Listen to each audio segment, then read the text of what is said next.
Raquel Landim, nossa analista de economia, e eu vamos agora conversar com o economista e ex-presidente do Banco Central, Afonso Celso Pastore, a quem imediatamente dou meu boa noite e me dirijo ao senhor como professor pela sua reputação, pela sua senioridade, pela influência que o senhor teve na formação de gerações de economistas, professor Pastore.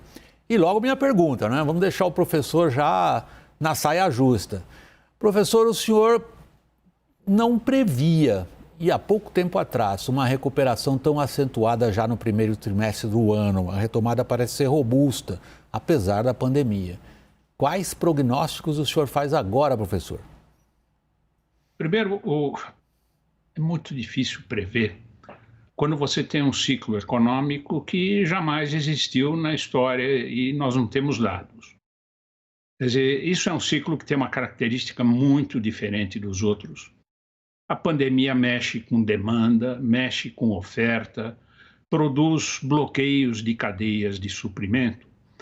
E o desenvolvimento da pandemia produz reações das pessoas que buscam o afastamento social e geram contrações imprevisíveis e expansões imprevisíveis do PIB. Nós estamos todos tomando um curso intensivo de humildade para poder, no fundo, melhorar a nossa capacidade de fazer previsões. Nós jornalistas também.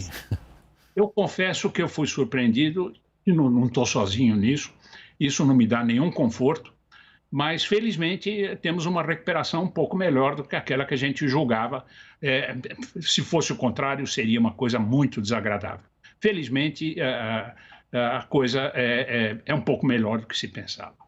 Professor, olhando para frente, temos alguns riscos nesse cenário. Inflação alta, uma crise hídrica que se aproxima, contas fiscais ainda um pouco complicadas. Qual é a maior preocupação do senhor hoje, incluindo, claro, a própria pandemia?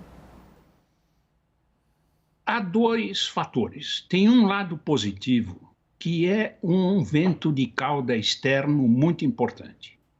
Há um crescimento da economia mundial muito grande, uma subida de preço de commodities. Vocês viram que a agricultura performou muito bem durante essa recuperação. Em grande parte, isso se deve a esse vento de cauda externo, que está ajudando também a mineração não metálica, os minerais, os metais e etc. A grande preocupação nossa é realmente que o ciclo de ajuste fiscal não foi completado. Quer dizer, há muitas reformas que precisam ser feitas. Quer dizer, nós tivemos um alívio temporário devido ao crescimento do PIB, que gerou uma receita tributária maior, e mesmo o governo tendo gastado 110 bilhões de reais acima do teto, devidamente autorizado pelo Congresso, ele vai fazer um superávit primário menor. Esse superávit primário menor leva a um déficit primário menor, isso leva a uma dívida pública um pouco menor. Mas há uma segunda coisa, que é, ao mesmo tempo, uma vantagem e uma desvantagem. A inflação provocada pelo câmbio produz um crescimento do deflator implícito do PIB próximo de 10%, que é maior do que a inflação, quase o dobro da inflação nesse ano.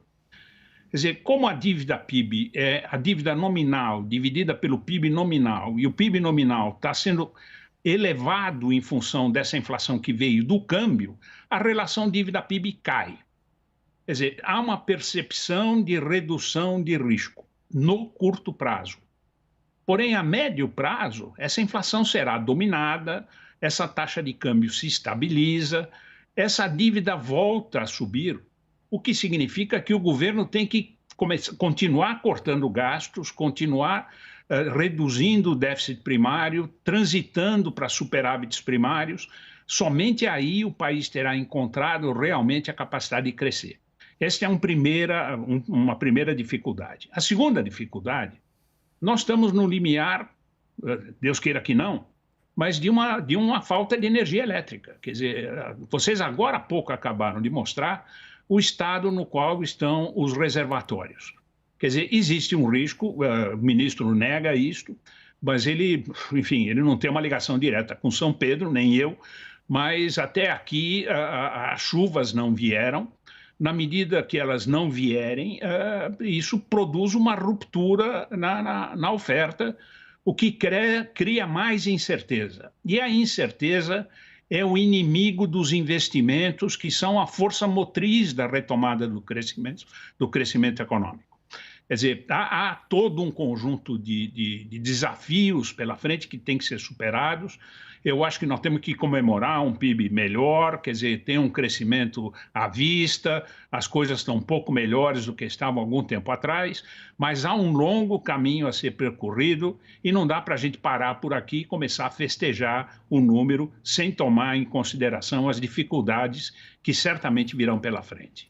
Professora, sua resposta foi longa, mas ela foi muito relevante. Se eu posso resumi-la e se eu cometer alguma injustiça, o senhor me corrigirá.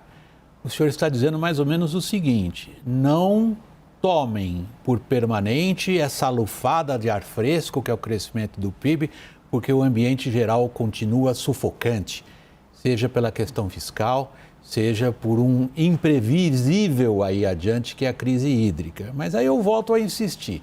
Diante do que o senhor mesmo caracterizou como um fator muito perigoso para economistas, que é a incerteza, qual é o seu prognóstico? O meu prognóstico é que nós vamos chegar a um crescimento do PIB nesse ano da ordem de 5% ou talvez um pouco mais. Depende um pouco de existir ou não existir crise hídrica. Agora, nós temos que aumentar o nosso crescimento potencial. 5% é muito acima do potencial brasileiro. O potencial brasileiro crescerá na medida que você tiver uma abertura da economia, na medida que nós tivermos investimentos, na medida em que nós tivermos regras que gerem instituições econômicas estáveis e políticas estáveis, que permitam, no fundo, o país aumentar a produtividade da mão de obra e crescer o PIB per capita. Nós estamos ainda muito distantes de chegar a isso. Nós temos um longo caminho a percorrer. Eu tenho uma visão otimista a respeito do país, desde que a gente trabalhe e desde que a gente tenha um programa de reformas voltado para esse aumento de produtividade. Caso contrário, nós vamos continuar presos nessa velha armadilha do lento crescimento na qual nós estamos desde os anos 80, sem conseguir se descolar dela.